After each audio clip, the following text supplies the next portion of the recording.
વાર્તા કરીશ. કોની? હા, એક ટોપી વાળો ફેર્યો હતો. માથા ઉપર ટોપીનું બાસ્કેટ લઈ અને એક ગામથી બીજે ગામ એવી રીતના ફરતો હતો. બરાબર? અને ટોપી લ્યો ટોપી લઈ લ્યો ટોપી, તડકા માટેની ટોપી લઈ લ્યો ટોપી. એમ રોજ બધે ફરે ગામો ગામ અને ટોપી વેચતો હતો. બરાબર? એક દિવસ બહુ ઉનાળો હતો, તડકો લાગે ને તો ઝાડ નીચે આવીને બેઠો અને વાંદરા બધા ઝાડ ઉપર આમથી આમ કૂદાકૂદ કરે. એની નીચે ફેર્યો ટોપલી લઈ, ટોપીમાં રાખી અને સૂઈ ગયો ઝાડ નીચે. બરાબર? જમી અને સૂઈ ગયો.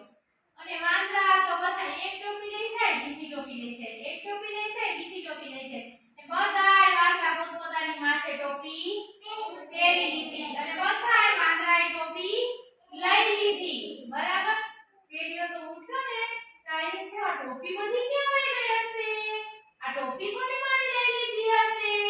આમ ઝાડ પર જોયું તો બધા વાંદરાએ ટોપી લઈ લીધી હતી, પહેરી લીધી હતી. બરાબર?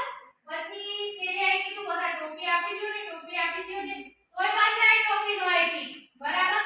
પછી શું કર્યું ખબર છે? ટોપી વાળો ફેરિયો હતો ને એને એક માથે આમ ટોપી